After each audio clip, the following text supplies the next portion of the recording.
Vamos ler, a princípio, o versículo de número 12 do Salmo 90. Diz assim a palavra do Senhor: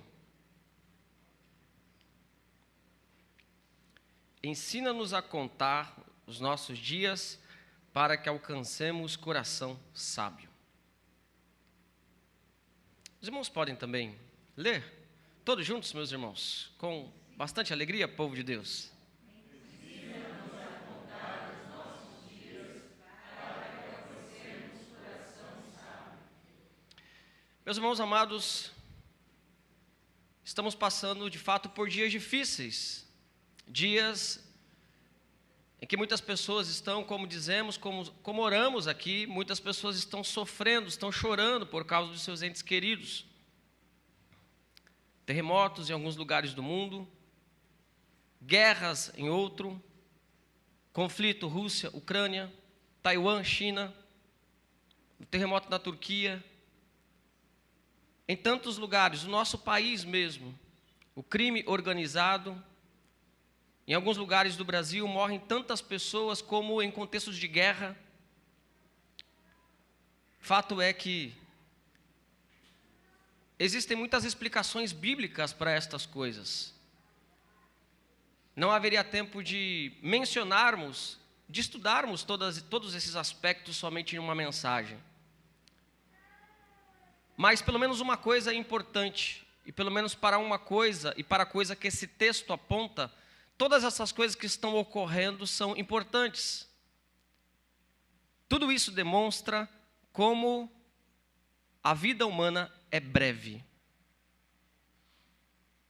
Tudo isso atesta como a vida humana é breve. Nas palavras de Paul Washer, um pregador norte-americano, que disse o seguinte: cada óbito, cada cortejo fúnebre, cada túmulo clama ao homem a deixar os cuidados fúteis deste mundo e meditar sobre a eternidade e a preparar-se para encontrar-se com seu Deus. Fato é que a nossa vida é como um sopro, e algumas programações que fazemos não conseguimos cumpri-la da devida maneira, porque não temos em nossas mãos o dia de amanhã. Quantas e quantas pessoas, nesse exato dia em que estamos vivendo, começaram o dia do Senhor, planejando como seria o final do dia, planejando como talvez passaria o almoço com a sua família, até mesmo o prato que iria comer, ou até mesmo a sobremesa que iria desfrutar. Mas nesse exato momento está sendo preparado o ofício fúnebre dessas mesmas pessoas. A Bíblia clama a todo momento que não está nas nossas mãos o dia de amanhã. E este salmo é um dos salmos que fala sobre isso, nos dando alguns ensinamentos preciosos a respeito dessa consideração que devemos fazer, amados. Este salmo é o salmo mais antigo de toda a coleção do Saltério. Dos 5 livros do Salmo, o livro do Salmo faz parte de 5 livros que foram compilados provavelmente por Esdras, o compilador do livro dos Salmos. Dos 5 livros, dos 150 salmos do Saltério, o Salmo 90 é o salmo mais antigo, pois ele é atribuído a Moisés. Os irmãos podem perceber no título que está em itálico, que é o título que está na Bíblia hebraica, diferentemente do título que está em negrito, que não está na Bíblia hebraica. Esse título é colocado pelo tradutor. Mas o título que está em itálico diz o seguinte: Oração de Moisés, homem de Deus. O salmo mais antigo de todo o Saltério é atribuído a Moisés. Esse salmo constitui uma afirmação solene da eternidade de Deus, em contraste com a brevidade da vida humana. Sabemos que a vida humana é breve, mas sabemos e temos uma noção maior disso quando contrastamos a brevidade da vida humana com a eternidade de Deus. E é isso que esse salmo faz. Por isso, eu quero expor esse salmo para os irmãos e os ensinamentos contidos nele, através de duas perguntas. A primeira pergunta é: por que precisamos aprender a contar os nossos dias? Pois, afinal de contas, é isso que ele está pedindo a Deus, né?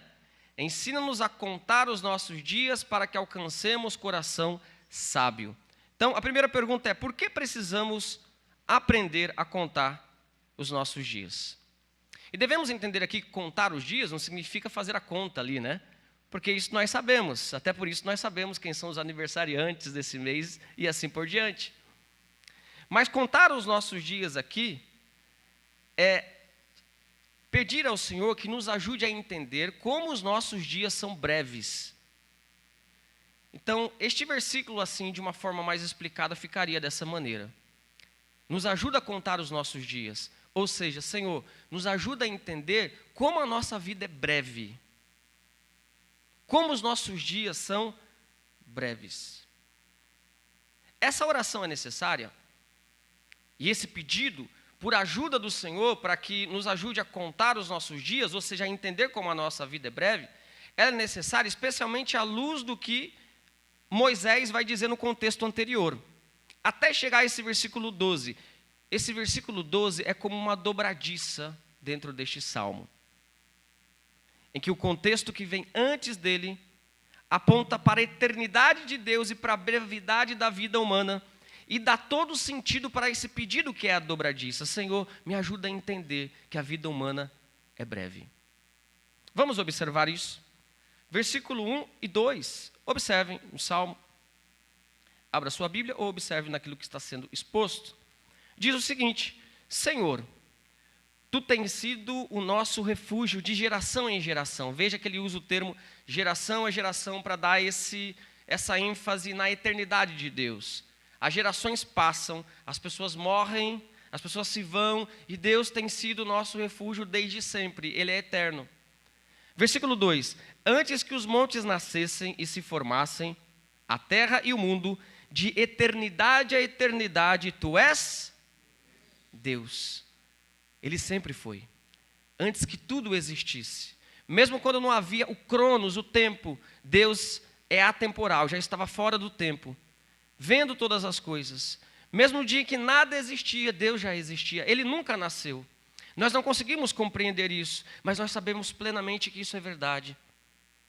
E isso que caracteriza o nosso Deus, o fato dele ser e ter uma característica que nenhum outro ser tem: ele sempre existiu. Houve um dia que você não existia. Houve um dia que nem os anjos existiam. Mas não houve nenhum dia sequer, nenhum momento sequer, em toda a história deste universo, que Deus não existisse.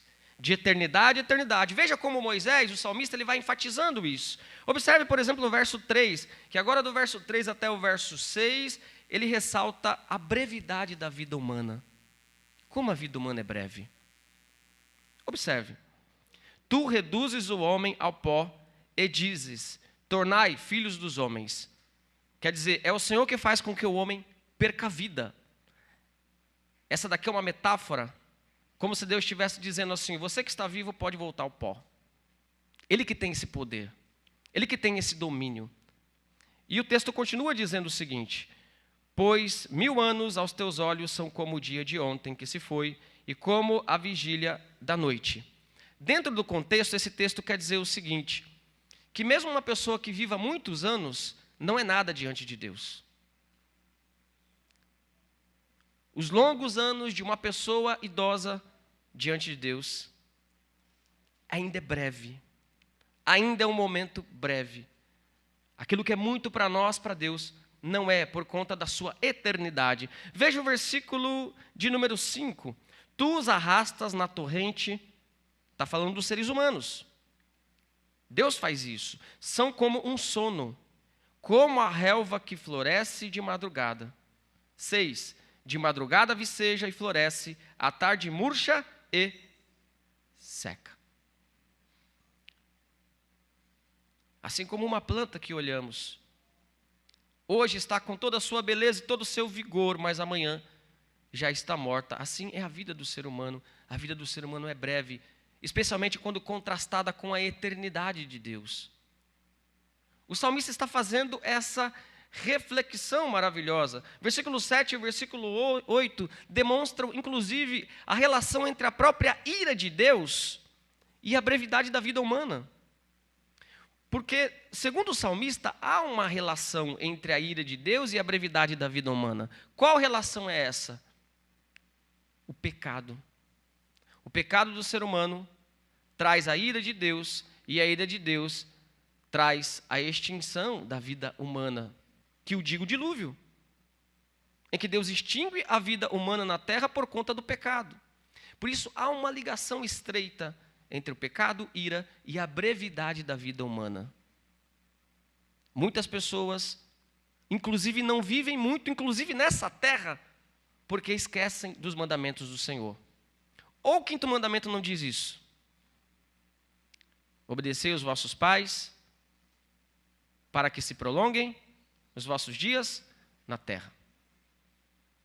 Afinal de contas, aqueles que desobedecem os pais, aqueles que se rebelam constantemente contra as autoridades, sejam quais for, têm uma chance muito grande de não viver muito. Isso nós vemos na própria realidade da vida. Observe então versículos 7 e 8. Pois somos consumidos pela tua ira e pelo teu furor conturbados. Diante de ti puseste as nossas iniquidades e sob a luz do teu rosto os nossos pecados. Verso 9. Pois todos os nossos dias se passam na tua ira. Acabam-se os nossos anos como um breve pensamento.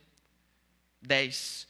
Os dias da nossa vida sobem a 70 anos, ou em havendo vigor a 80. Neste caso, o melhor deles é canseiro e enfado, porque tudo passa rapidamente e nós voamos.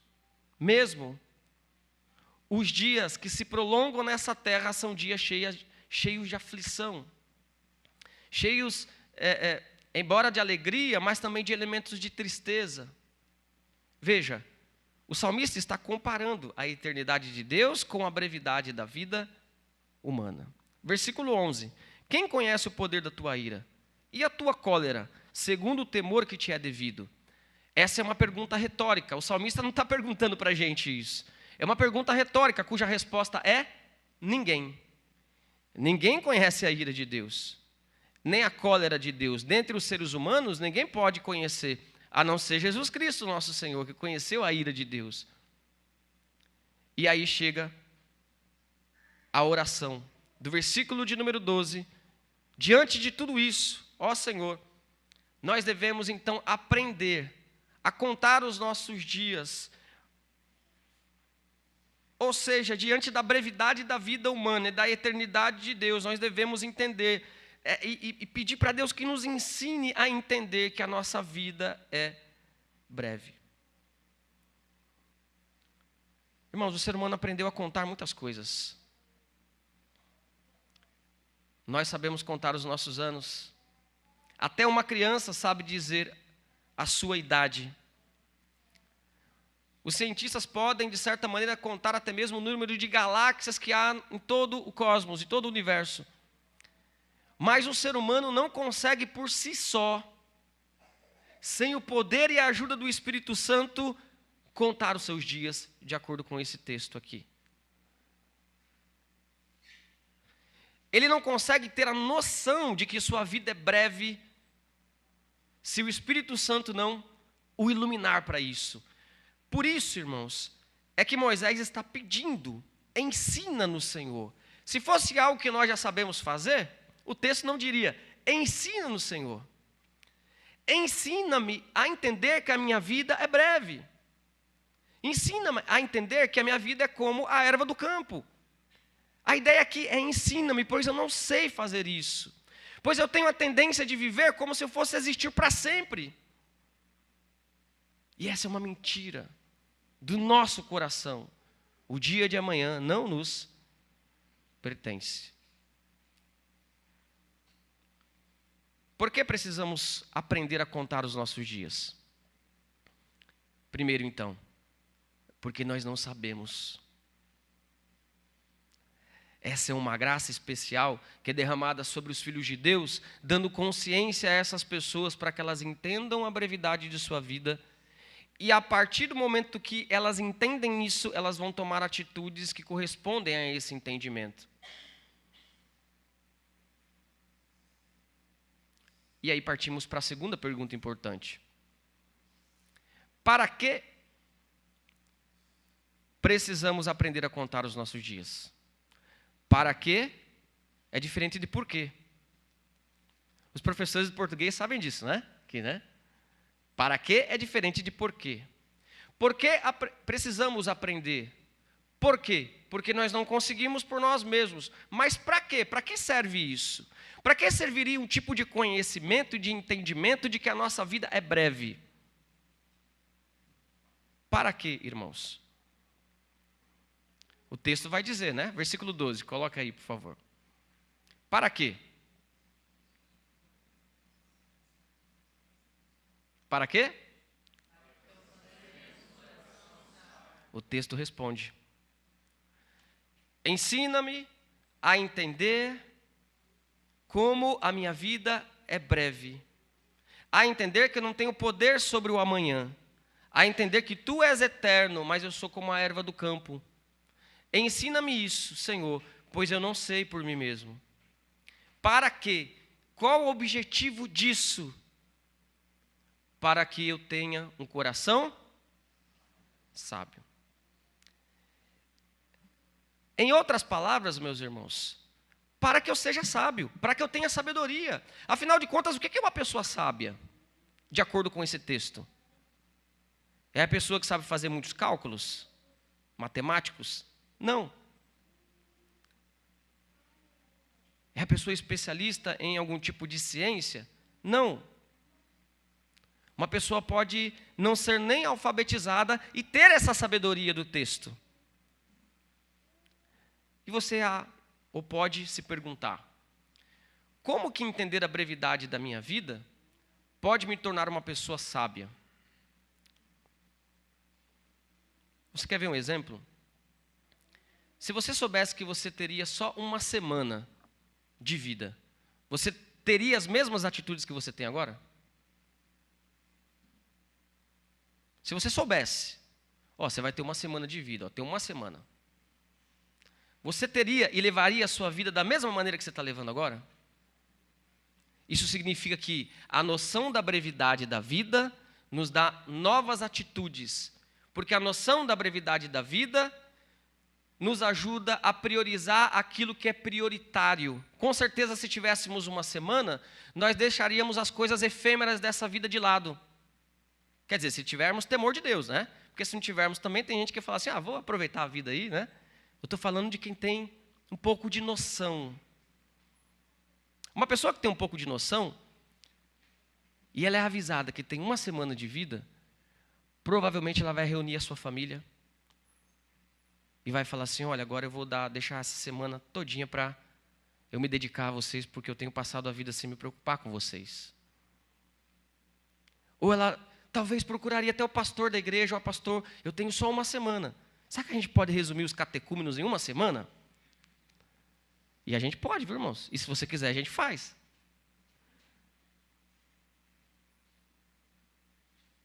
Talvez alguns tipos de serviços que essa pessoa faz, ela deixaria de fazer. Eu não preciso fazer tanta coisa, não preciso de tanto dinheiro, só tenho uma semana.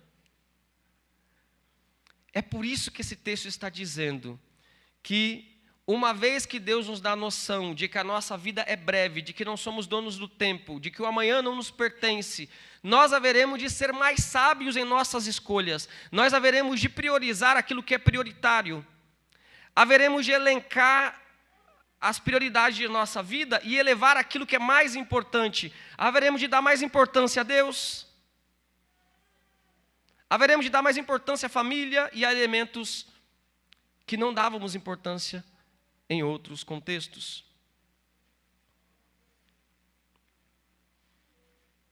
Eu disse que esse versículo 12 é uma dobradiça. E os textos que se seguem, versículo 13 em diante, são feitos por alguém que entendeu a brevidade da vida. E ensina-nos a contar os nossos dias, para que tenhamos sabedoria em viver a nossa vida. E a partir do versículo 13 nós vemos essa sabedoria demonstrada, porque olha só o pedido de Moisés. Versículo 13 em diante, depois a dobradiça do versículo 12. Volta-te, Senhor, até quando? tem compaixão dos teus servos. Ele apela então para a misericórdia de Deus. Tem muita gente que não apela para a misericórdia de Deus porque acha que vai ter tempo de apelar para a misericórdia de Deus semana que vem. Mas quando se entende a brevidade da vida, nós procuramos aquilo que é mais importante. E uma das coisas mais importantes para nós, irmãos, é buscar a misericórdia de Deus. Senhor, tem misericórdia de mim. Versículo 13, volta-te, Senhor, até quando tem compaixão dos teus servos. 14, sacia-nos de manhã com a tua benignidade, para que cantemos de júbilo e nos alegremos todos os nossos dias. O salmista não está usando uma palavra qualquer quando ele usa benignidade. Essa palavra é uma palavra hebraica, digamos assim, especial. Traduzida como amor, benignidade, traduzida às vezes como bondade, às vezes como misericórdia. Este é o conhecido amor pactual de Deus. O salmista está apelando para o amor pactual de Deus. Em outras palavras, ele está dizendo: Senhor, nos sacia com aquele amor que o Senhor derramou através do chamamento do seu povo, fazendo um pacto com o seu povo. Ele está apelando para o pacto. Alguém que não considera que a vida é breve, não dá importância para o pacto. Não apelaria nunca para o pacto de Deus. Versículo de número 15. Alegra-nos por tantos dias quantos nos tem afligido, por tantos anos quanto suportamos a adversidade. Alguns entendem que o contexto desse salmo foi escrito dentro do contexto da escravidão no Egito, e que Moisés escreveu dentro daquele ali contexto da escravidão, o povo de Deus no Antigo Testamento. Por isso ele diz: alegra-nos por tantos dias quanto nos tem afligido, por tantos anos quanto suportamos a adversidade. Aos teus servos apareçam as tuas obras, e a seus filhos a tua glória. E o último pedido: seja sobre nós a graça do Senhor nosso Deus. Confirma sobre nós as obras das nossas mãos. Sim, confirma a obra das nossas mãos. Esse verso é muito bonito, irmãos. Vou pedir para os irmãos lerem novamente. Todos juntos, versículo 17, por favor. Amado povo de Deus, leiam. Seja sobre nós a graça do Senhor nosso Deus, confirma sobre nós as obras das nossas mãos. Sim, confirma a obra das nossas mãos. Meus irmãos, aqueles que vivem sem considerar a brevidade da vida, a Bíblia tem um nome para isso. São arrogantes.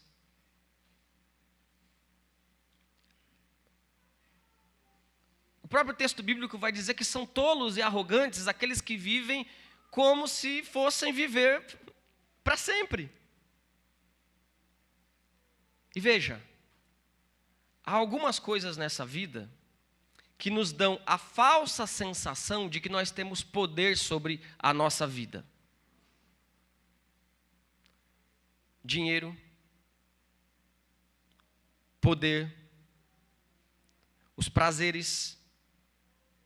Estas coisas, dentre outras, acabam cegando o ser humano.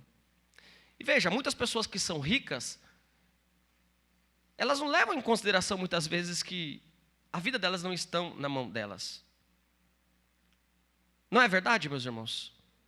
E você quer um exemplo bíblico disso? Jesus conta a história de um homem rico que colocou lá em seu celeiro toda a sua colheita e disse para a sua própria alma: ó alma, se alegra. Nas palavras do texto bíblico especificamente, ele diz o seguinte: direi a mim mesmo, você tem grande quantidade de bens armazenados por muitos anos, então, ó alma, descanse, beba, coma e alegre-se. O problema não era comer, beber e se alegrar, porque isso não é errado. O problema é que esse homem era ímpio e não tinha um compromisso com Deus. O mais importante para ele, então, naquele momento, era primeiramente priorizar a Cristo, priorizar a Deus, e depois pensar nas coisas efêmeras da vida. Não o contrário. Ele primeiramente prioriza as coisas dessa vida, o comer, o beber, o se alegrar, e diz: ó alma, se alegra. E o texto continua, Cristo disse isso, Lucas 12, 20. Contudo, Deus lhe disse: louco, esta mesma noite a sua vida lhe será exigida, então quem ficará com o que você preparou? E o texto continua: Jesus concluindo: assim acontece com quem guarda para si riquezas, mas não é rico para com Deus.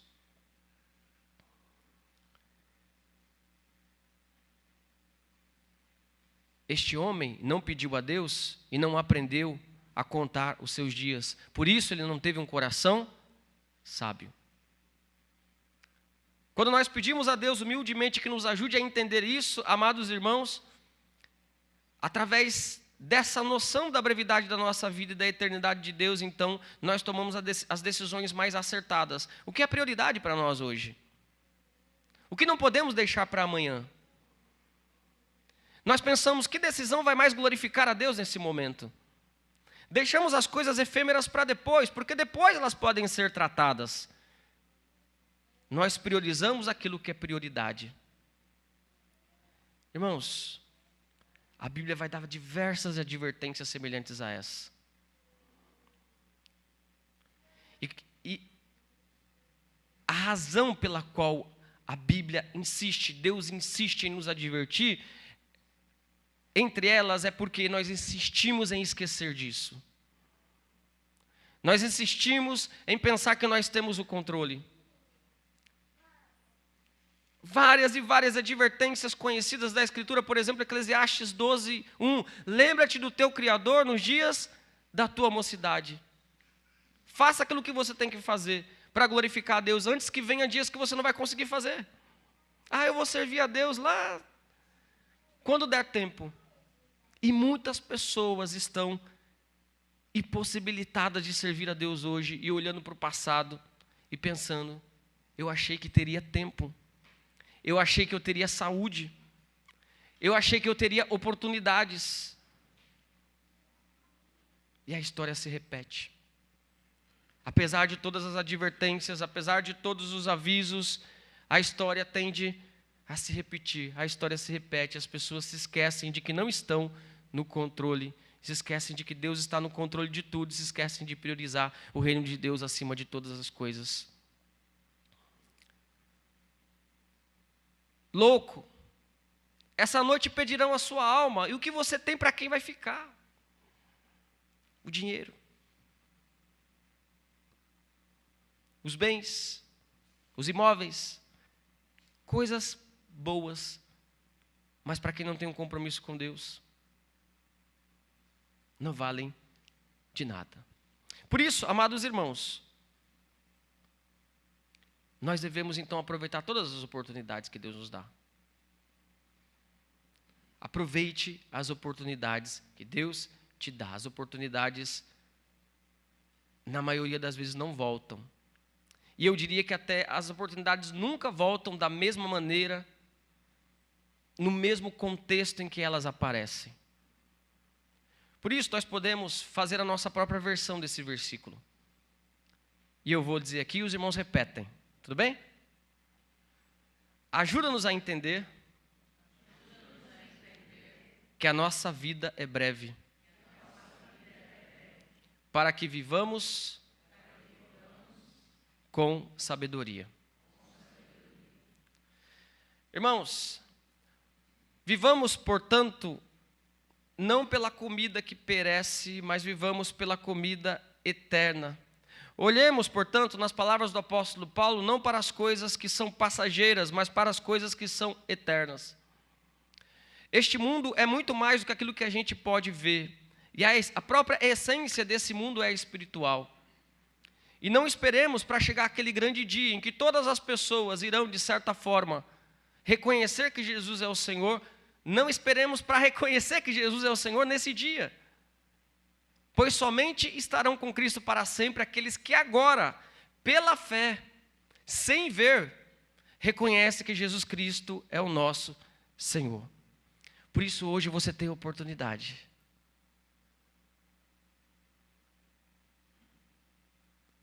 Antes da fundação do mundo, Deus já sabia desse dia aqui.